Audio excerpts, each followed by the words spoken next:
샬롬, 반갑습니다. 윤정훈입니다. 이 시간에는 시간적인 여유가 있는 분들을 위해서 우리가 가인과 아벨과 셋과 에녹과 노아에 대해서 이제 한 번 더 구체적으로 이제 차분하게 설명을 해보도록 하겠습니다. 이제 창세기 1장과 2장의 주요 내용은 무엇입니까? 하나님의 마스터 플랜에 대한 성경 전체에 대한 핵심 그 요약이 설명되어진 게 창세인 것이죠. 즉 창조 사건을 설명한 게 아닙니다. 하나님의 마스터 플랜의 핵심 인물인 흰 말을 탄 자, 즉 삼위일체 하나님께서 하실 일들에 대한 예언적인 설명인 것이죠. 그래서 하나님께서 이제 늘 이제 성경 역사를 보면서 알게 되듯이 이제 저도 잠깐 이제 생각이 멈출 때가 있습니다. 양해 부탁드릴게요. 그 하나님의 마스터 플랜을 온전히 이해하지 못하면 그 예언적인 그런 사건이나 설명들을 이해할 수가 없는 것이죠. 즉, 이 창세기는요, 지금으로부터 한 400년, 4000년 전 그 모세의 수준에 맞게 영의 세계를 보여준 게 창세기인 것이죠. 특히 창세기 1장부터 창세기 1장, 2장, 3장, 노아 형수도 마찬가지죠. 이제 우리게 흔하게 전설로만 들어왔던 그런 것들을, 사건들을, 노아의 모세의 수준에 맞게 그렇게 계시록 호레산 떨기나무 아래서 보여주고 있는 것이죠. 자, 그래서 이제 그 사람의 그 타락 이후에 이제 그런 사건들을 통하여서 이제 하나님의 마스터 플랜을 보여주고 있는 것이죠. 그래서 이제 이 하나님의 말씀은 인류의 그 흐르는 역사는 생존을 이야기하고 있는 것이 아니죠. 하나님께서 세우실 그런 영적인 이스라엘을 위한 그 계보의 흐름을 이야기하고 있죠. 우리 하나님은 아브라함과 이삭과 야곱의 하나님, 즉 죽은 자의 하나님이 아니라 산 자의 하나님이기 때문에 살아있는 이스라엘 민족의 계보를 보여주고 있는 것이죠. 그래서 가인과 아벨, 가인의 죽은 자의 이스라엘의 계보가 결국에는 어떻게 됩니까? 끊어지게 되죠. 그리고 누구를 통해서 이어가십니까? 셋을 통해서 그 하나님의 영적인 영육으로 세우신 이스라엘 계보가 흘러가고 있는 것이죠. 그래서 그 히브리인들의 그 이름에 대해서는 어떻습니까? 단순한 호칭이 아니죠. 그 존재의 정체성과 운명, 그렇죠? 어떤 하나님의 이루실 그런 신학적인 의미가 담겨져 있는 게 무엇입니까? 히브리인들의 특성이다라는 것이죠. 그래서 가인의 이름의 뜻은 무엇입니까? 어둠과 소유, 어원적으로는 카나에서 하는 것이죠. 내가 여호와를 인하여 등남하였다라는 것이죠. 그래서 또 동시에 이 단어는 무엇입니까? 창이나 대장자인, 즉 무엇입니까? 문명을 건설하고 무력을 상징합니다. 여러분, 하나님께서 아담과 하와에게 주신 지상명령이 무엇이었습니까?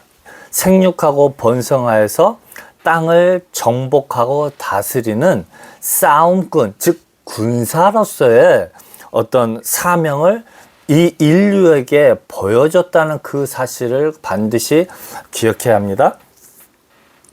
그래서 가인은 어둠과 소유인 것이죠. 그래서 다르게 표현하면 무엇입니까? 이때부터 여호와의 이름을 부르고 여호와 하나님께 제사를 드리게 됐다라는 것이죠. 즉 하나님께 제사를 드리는 신인류의 등장인 것이죠. 그래서 여러분, 이 성경의 계보는 살아있는 자의 어떤 계보이지 죽은 자의 계보를 설명하고 있지 않습니다. 그래서 율법을 통한 하나님의 구속사를 가인을 통해서 보여주고 있는 것이죠. 이제 아벨은 누구입니까? 숨결이나 허무, 즉 헤벨, 전도서의 핵심인 헤벨에서 나온 것이죠. 이는 금방 사라지는 안개나 그 입김, 의미하기도 하고 있는 것이죠. 즉 헛되고 헛되다라는 의미의 표현인 것이죠. 그래서 짧은 3년 동안에 33년의 예수 그리스도의 그 사역과 그 짧은 어떤 그 사역의 임기를 드러내는 것이죠. 그래서 우리가 흔히 아벨을 오실 메시아 예수 그리스도로 예표하고 있는 것이죠. 그 다음 누가 나옵니까? 셋이죠. 그래서 셋이라는 그 이름이 세우다, 대신하다라는 그런 의미를 표현하고 있습니다. 히브리어는 샤트라고 이야기하는데 거기에서 유래됐는데 정하다, 놓다라는 의미인 것이죠. 즉 하나님께서 내게 가인이 죽은 아벨 대신에 다른 씨를 주셨다라고 표현하고 있는 것이죠. 즉 끊어진 하나님의 그 경건한 이스라엘의 영적인 계보가 이제 누구를 통해서 이제 이어졌다는 것입니까? 이제 셋을 통해서 이루어지고 이 셋을 통해서 그 의미인 세우다, 대신하다, 정하다라는 의미를 보여주고 있는 것이죠. 그래서 하나님께서 이제 성령 하나님을 통하여서 새로운 이스라엘 민족의 계보를 세우셨다라는 의미를 보여준다 할 것입니다. 이제 가인의 그 가인과 아벨의 그 영적인 계보가 무엇이겠습니까? 결국에는 살인으로 결론이 나는 것이죠. 즉 육적인 이스라엘은 결국은 이제 아벨에 대한 즉 율법이 무엇을 죽여버리니까 은혜를 죽여버리는 살인 사건으로 이제 오실 메시아의 죽음을 예표하고 있는 것이죠. 그래서 결국은 이 제사는 율법의 그 열심으로는 제사를 받을 수 없음을 보여주는 것이죠. 하지만 우리가 기억해야 될 것은 이 구약 시대에는 이 율법으로 말미암지 않고서는 결단코 제사를 받을 수 없습니다. 즉 율법도 우리는 은혜인 것을 반드시 기억해야 합니다. 단지 이제는 이 율법의 어떤 자기의 의지적인 어떤 육체의 노력으로는 결단코 죄사함을 받을 수 없는 육체의 한계를 표현해주고 있는 것이죠. 결과론적으로 표현해준 것입니다. 그래서요, 이 창세기에 사단으로 말미암아 이제 선악과를 따먹음으로 죽은 존재가 되어졌다라는 것들은 죽은 존재는 결단코 자기의 의지로는 살림을 받을 수가 없다라는 해석과 동일하다라는 것이죠. 그래서 믿음으로 아벨은 가인보다 더 나은 제사를 하나님께 드렸다라는 것이죠. 그래서 믿음의 주체는 누구입니까? 예수 그리스도인 것이죠. 그래서 예수 그리스도께서 내 마음에 들어오실 때 질그릇에 보배를 담는 그 신앙을 소유할 수 있는 것이죠. 이 시대적인 표현은 무엇이겠습니까? 마가의 다락방에 불의 혀처럼 갈라지는 성령 하나님 임재했을 때 그가 죽은 자에서 산 자로 변화가 되어지는 것이죠. 그렇죠? 그것이 무엇입니까? 믿음의 본질이고 죽어있던 그 상태가 바로 무엇입니까? 죄인의 상태가 되는 것이죠. 그래서 이 죄인이라는 의미는 하나님을 믿지 않는 상태를 표현하고 있는 것이죠. 그렇죠? 자기의 의지로는 살림을 받을 수 없는 상태, 전 인류를 의미하고 있는 것이죠. 그래서 의인은 없나니 하나도 없다라는 말씀이 정확하게 맞는 것이죠. 다르게 표현하면 선악과를 따먹으로 말미암아 죽은 존재가 되어서 이 에덴 동산에 머물 수 없어서 쫓겨난 그 결과적인 상태를 표현하고 있는 것이죠. 그래서요, 이 하나님께서 모세에게 이 에덴 동산을 보여준 것은 모세의 그 육체된 그런 모습의 그 결과론적인 그런 내용을 보여준 것이죠. 이것은 이미 자유의지의 개념이 아닙니다. 여러분, 이 하나님의 존재는요, 이 영의 존재로서는 그 사람으로서는 감히 대적할 수도 없고 감히 어떤 자유의지를 가지고 순응하냐, 반하냐, 반대냐 그런 개념을 가질 수 없습니다. 사단이라는 존재는요, 하나님의 동등한 하나님을 대적하는 자입니다. 피조물로서는 창조주를 결단코 대적할 수 없습니다. 빛과 어둠이 나누어져 있는 상태이죠. 언제입니까? 이 천하 만물이 창조되기 이전의 세계에 이미 빛과 어둠은 나눠져 있는 상태죠. 완전한 빛의 숫자인 7과 완전한 어둠의 숫자인 7이 나눠져 있는 상태임을 반드시 기억해야 합니다. 그래서 대적자 사단으로 인하여서 누구로부터? 하나님으로부터 인류의 어떤 창조 목적이 무엇이었습니까? 우리의 싸움은 혈과 육에 대한 싸움이 아니라 공중권세 잡은 자의 싸움인 것이죠.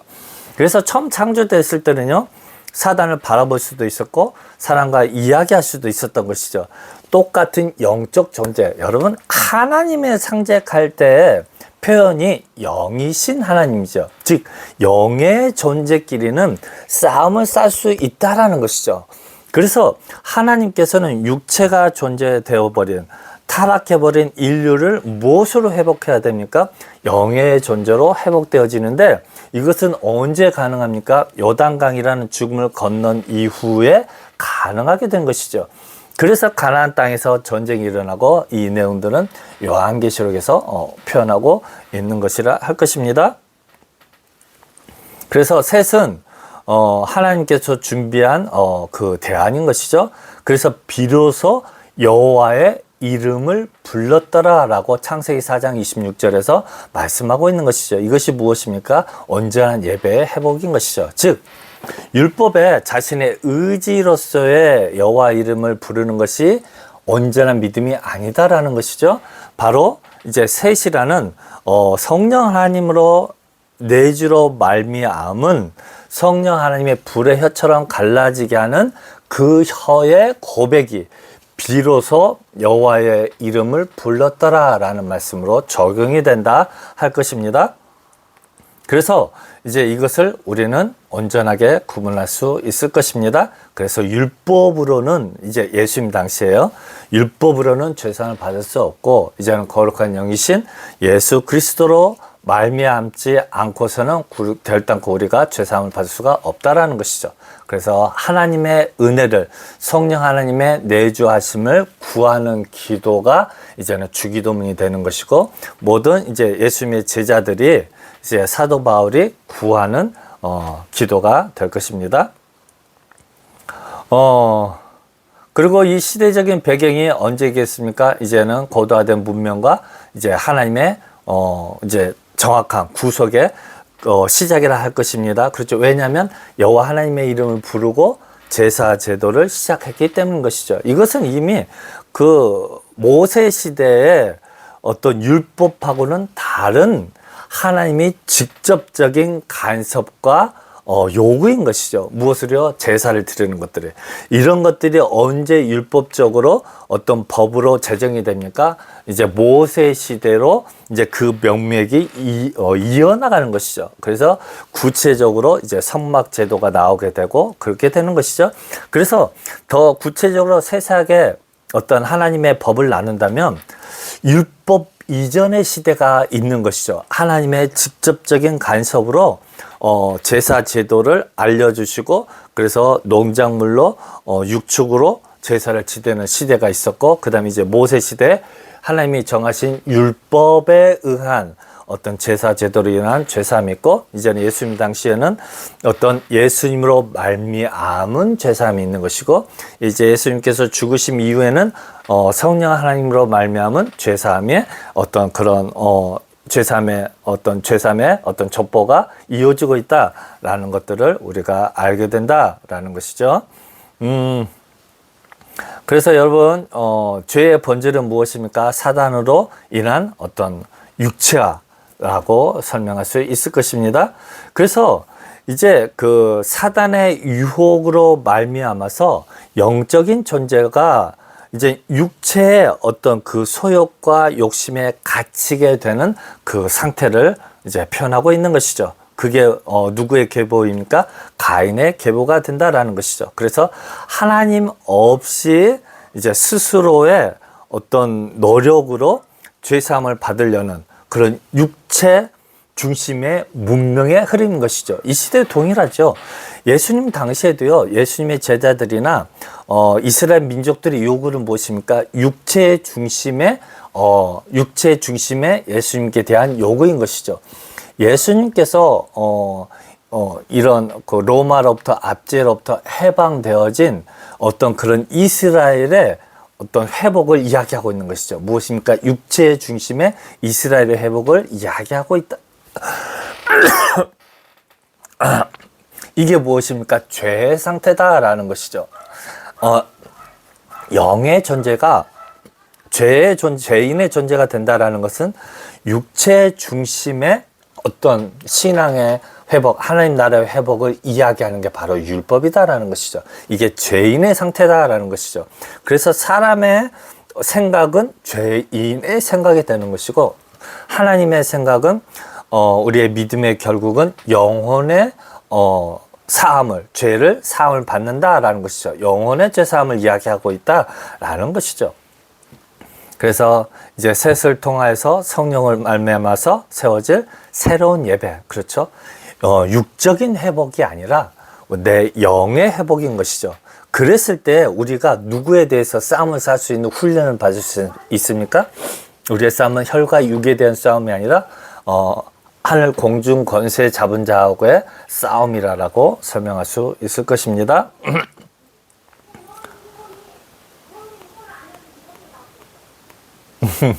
문을 활짝 열어놔서 이제 그 다음에 이제 에녹이 나오죠. 에녹은 누구에 대한 상징적인 표현입니까? 죽음을 보지 않고 죽음을 이기신 그리스도의 영, 이제 성령 하나님을 예표하고 있는 것이고, 이제 결국에는 이제 이스라엘의 영적인 회복을 선포하고 있는 것이죠. 그래서 이 에녹은 평생을 하나님과 동행하는 것처럼 예수님께서 이 땅에 오셨을 때 예수님은 누구이십니까? 그는 근본 하나님의 본체이시고 아들격으로 오셨기 때문에 내 스스로의 어떤 복음을 증가하는 것이 아니라 하나님의 말씀을 대언해서 선포하고 있다라고 늘 표현하고 있는 것이죠. 그래서 이는 에녹이 죽음을 보지 않고 이제 승천하셨다라는 예수님에 대한 예표적인 그런 설명하고 있는 것이죠. 여러분, 에녹은 사람이기 때문에 반드시 죽습니다. 하지만 성경 전체를 제가 늘 강조했듯이 이긴 자의 그 계보, 산자의 그 계보를 이야기하고 있기 때문에 하나님의 말씀에 합당한 내용만 보여주고 있는 것이죠. 그래서 하나님은 죽은 자의 하나님이 아니라 산 자의 하나님이다 라고 설명하고 있는 것이죠. 그래서 이제 에녹이나 엘리야나 모두가 다 그의 결국은 죽음으로 이제 끝나게 되는 것이고, 죽지 않고 살았다라고 표현한, 그렇죠? 이거 중요한 것이죠. 표현한 이유, 가인과 아벨과 셈만 기록한 이유라는 것으로 우리가 질문을 던졌을 때, 이제 그것은 오실 메시아에 대한 예표적인 인물이라는 것으로 우리가 해석했을 때 너무나도 정확하게 오실 메시아 예수님이 하실 일과 성령으로 말미암아서 하실 일들을 기록하고 있다라는 것이죠. 다윗과 솔로몬도 동일하죠. 다윗이 왜 그 범죄를 저지릅니까? 그로 말미암아 오실 메시아, 그렇죠. 자기의 부하를 통한 어떤 자식을 얻는 것들이 무엇입니까? 예수님께서 이 땅에 오셨을 때 남편이 있는 여인의 몸에서 태어날 것을 예언한 것이죠. 예표적인 인물인 것이죠. 그래서 그의 후기는 안 좋죠. 솔로몬도 동일하죠. 지혜의 왕이고 그의 아내가 1000명이나 되는 어떤 그런 모습을 왜 보여줍니까? 그의 아내가, 그렇죠, 세상 끝까지 복음이 증거되어져서 이 시대 저 여러분들까지 아내로 삼으실 하나님의 의지적인 표현, 의지적인 예표적인 인물이기 때문에 보여준 것이죠.